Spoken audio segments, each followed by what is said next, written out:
cup of wine is set down in front of the most powerful man in the room. He doesn't look at it twice. Why would he? He has guards at every door, a taster for every dish, an army that answers to his name alone. And in a few days he will be dead, killed by something already inside that cup, surrounded by people sworn to keep him alive. No blade will touch him, no assassin will climb the wall. There will be no struggle and no warning, because there is nothing to fight. By the time anyone understands what is happening, it will be far too late. For most of human history, this was the one fear no amount of power could buy its way out of. A king could build walls thick enough to stop any army on earth. He could not build a wall against his own cup. The strongest man alive and the lowest servant in his kitchen stood on exactly equal ground the moment food touched the table, because a weapon you cannot see, cannot taste, and cannot trace does not care how powerful you are. This is the story of that weapon, how a substance with no color and no flavor quietly decided who lived and who died for more than 2,000 years, how it handed people with no army, no title, and no strength the power to erase the most protected human beings who ever lived. And how, after century upon century of getting away with it, the people who used it finally ran into something they never saw coming.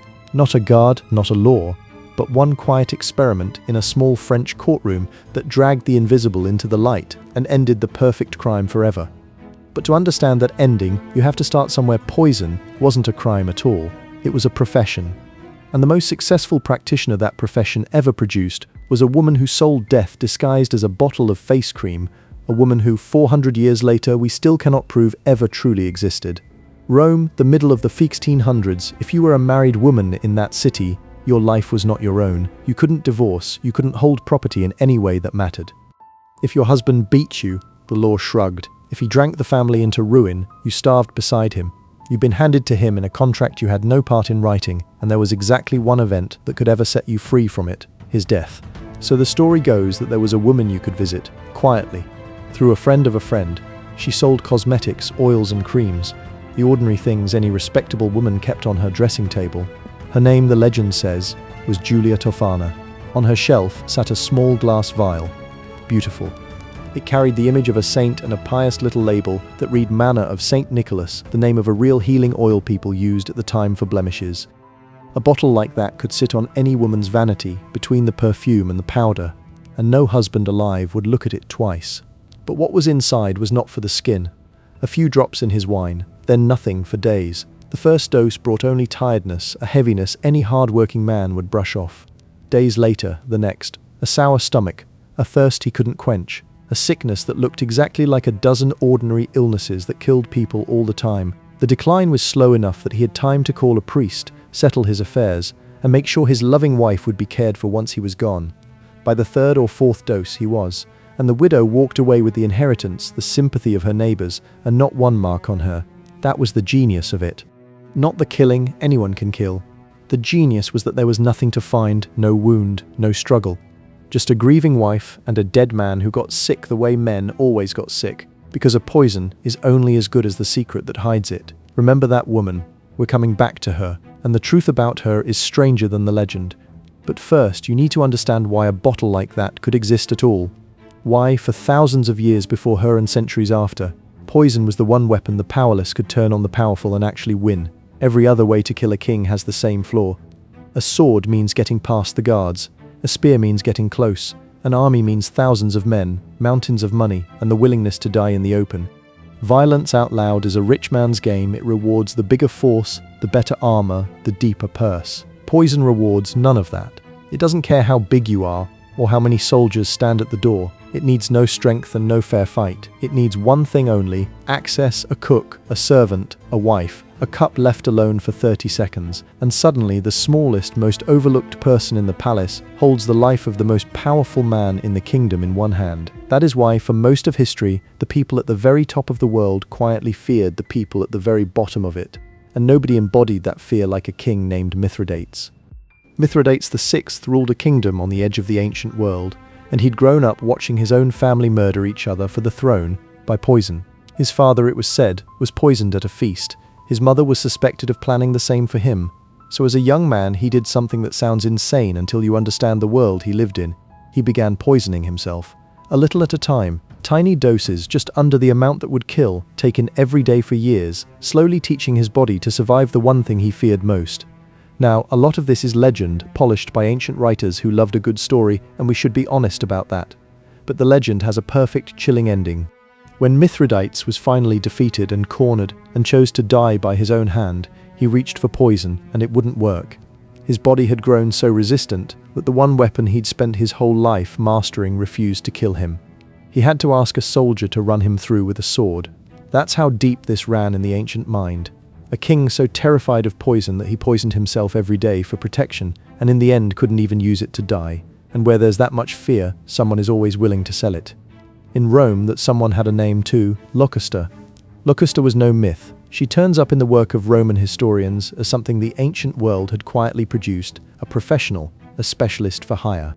When the emperor's wife Agrippina wanted her husband, the emperor Claudius, gone so her own son could take the throne, the sources say she went to Locusta. Claudius died, and that son, Nero, when he wanted a rival removed, is said to have used the very same woman, and even complained when her first attempt worked too slowly for his liking.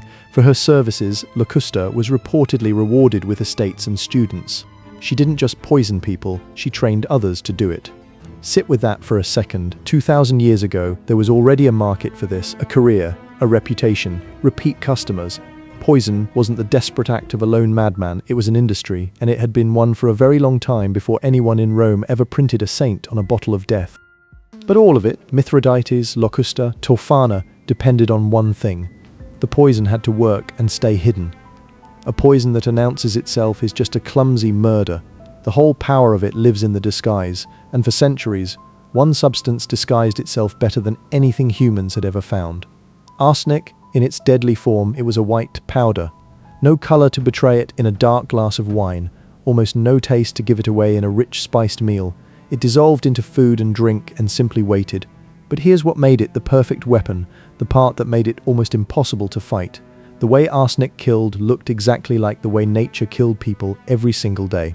The cramping, the vomiting, the burning thirst, the collapse, these were the symptoms of cholera, of dysentery, of food gone bad, of a dozen common diseases that swept through every city on earth and carried off rich and poor alike. A doctor standing over the body saw a man who died of a stomach illness, because that is precisely what it looked like. There was no test, no way to open a body and point and say this was murder. The evidence and the disease were identical twins. So arsenic earned a nickname that tells you everything about how it was really used. They called it inheritance powder, because the people who died of it tended to be people whose deaths made someone else rich. An inconvenient husband, an elderly relative sitting on a fortune, a rival between you and a title. You didn't need to be strong to claim an inheritance early. You needed about as much white powder as would balance on the tip of a knife, and the patience to wait. A few grains, that was the whole cost of erasing a human life and walking away clean. And because there was no way to prove it had ever happened, nobody truly knew how often it did. Every unexplained death, every relative who sickened a little too conveniently disease or inheritance powder. For most of history, there was simply no way to tell, and that uncertainty was a weapon all by itself. If the hidden machinery behind history is the kind of thing you want more of, take 1 second to subscribe, because what this single white powder did next, when it stopped being the tool of lone widows and became the obsession of an entire royal court, nearly burned a kingdom down. Now back to Rome and to her.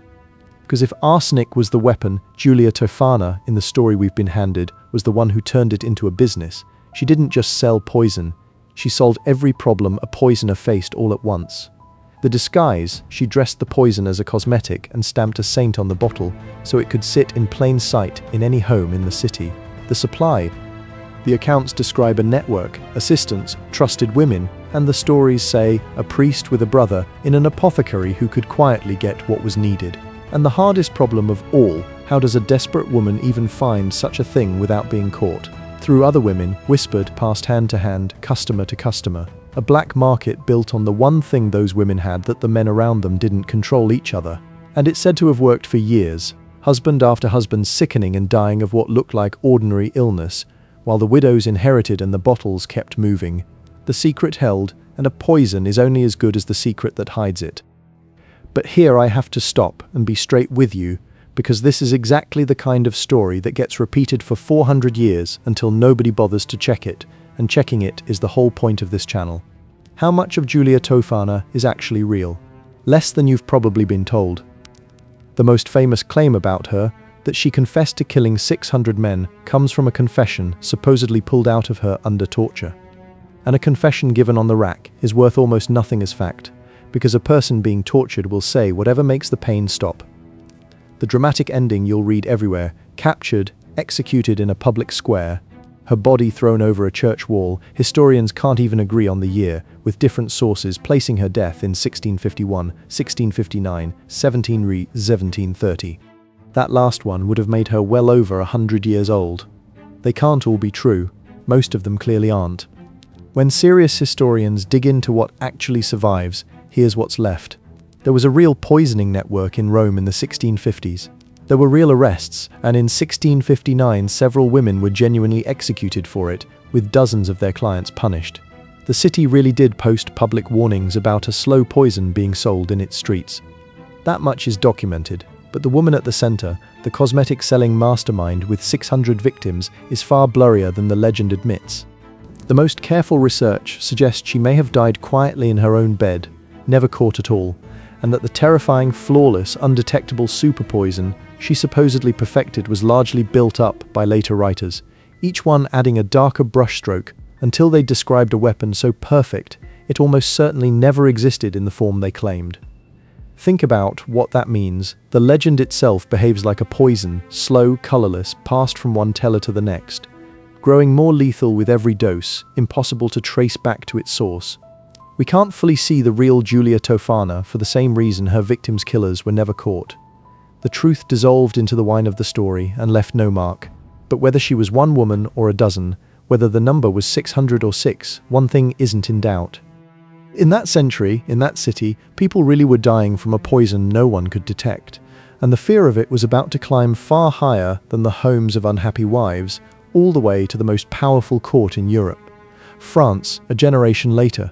The reign of a king who called himself the Sun King, Louis XIV, the most absolute monarch in Europe, ruling from a palace built to make the rest of the world feel small.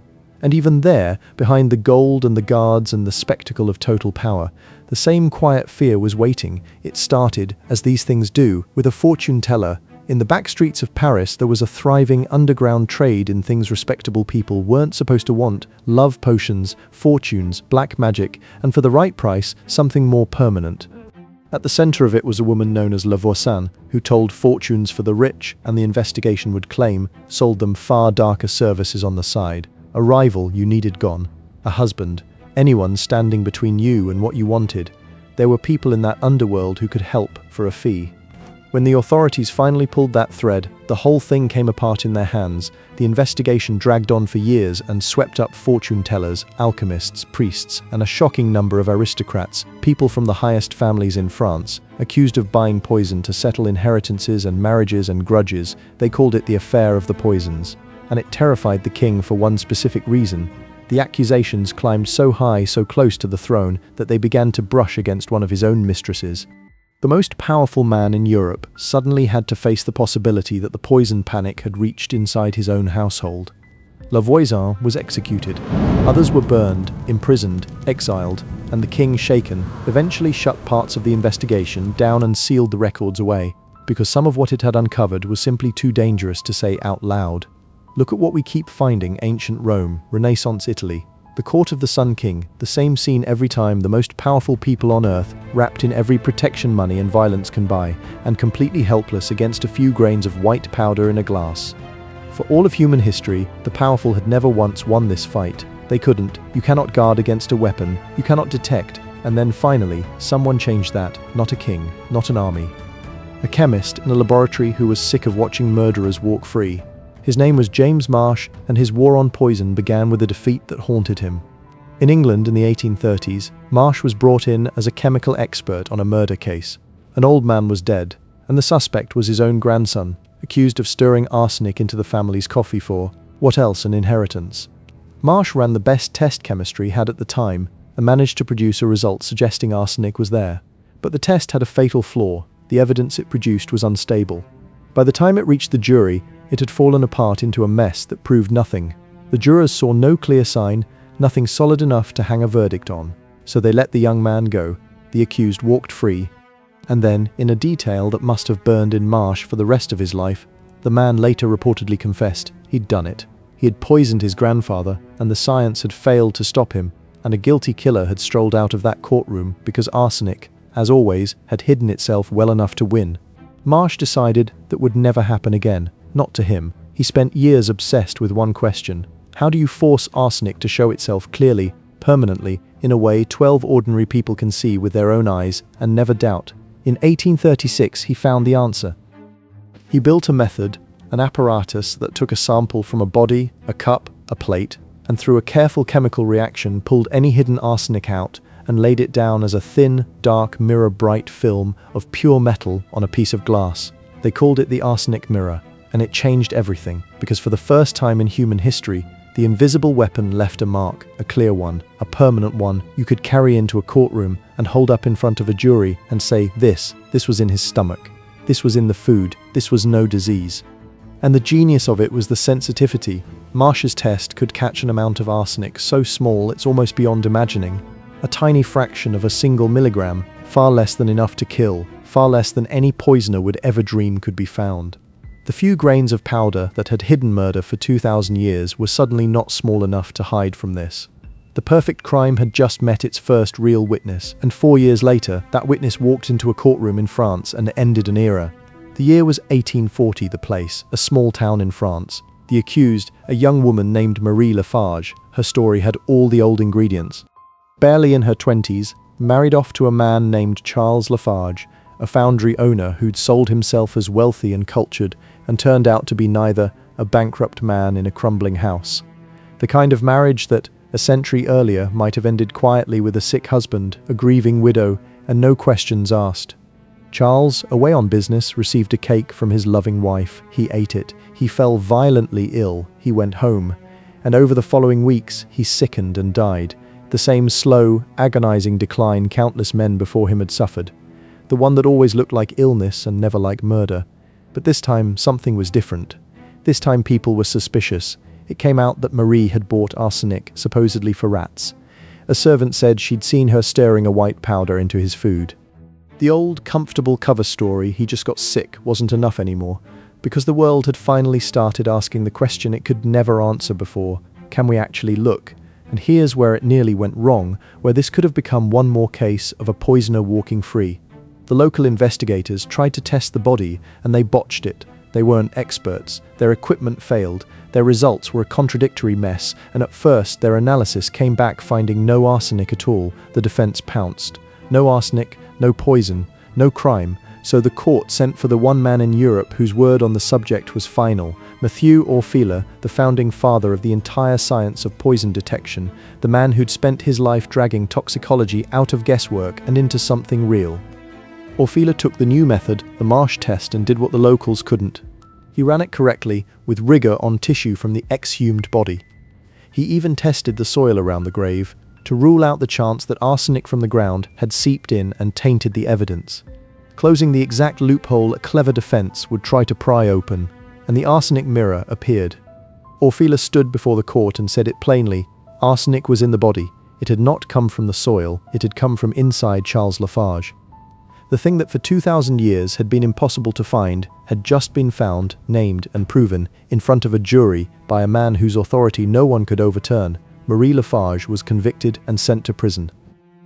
For 200 years, for 2,000 years, a poison had only ever been as good as the secret that hid it. In that courtroom, the secret ran out. Think about how big that actually is. And the effect spread immediately. The trial was a sensation across Europe. Newspapers ran every twist. And people who'd never thought about chemistry in their lives suddenly understood that the perfect poison wasn't perfect anymore. And that understanding did something no law, no guard, no king had ever managed. It made people afraid to use it. Why risk a poison that could now be pulled out of a dead body years later and shown to a jury? Arsenic prosecutions climbed as detection spread, and the casual, confident poisoning that had thrived for centuries on the certainty of getting away with it began, finally, to die. The weapon still existed, but the secret that had always protected it was gone, and a weapon that can be seen is not the weapon that ruled the dinner tables of kings. So go back to where we started. The cup of wine set down in front of the most powerful man in the room. For almost the whole of human history, he could not be saved, not by his power, not by his wealth, not by anyone. Against an army he had walls. Against an assassin he had guards. Against a few grains of white powder in his cup he had nothing, because there was no way to even know it was there. The strongest people who ever lived spent thousands of years helpless before the weakest, all because of a weapon that needed no strength at all, only a secret.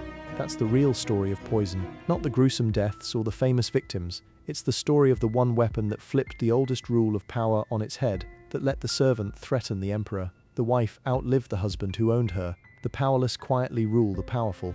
And it wasn't a stronger weapon that finally ended it, it was a brighter light, a way to see, because the danger was never really the poison. It was that no one could see it, and the moment we learnt to see, the weapon lost almost all its power in a single generation. History remembers the kings, the wars, the crowns, the names carved in stone. But the things that truly decided who lived and who ruled were so often the things no one was ever meant to see.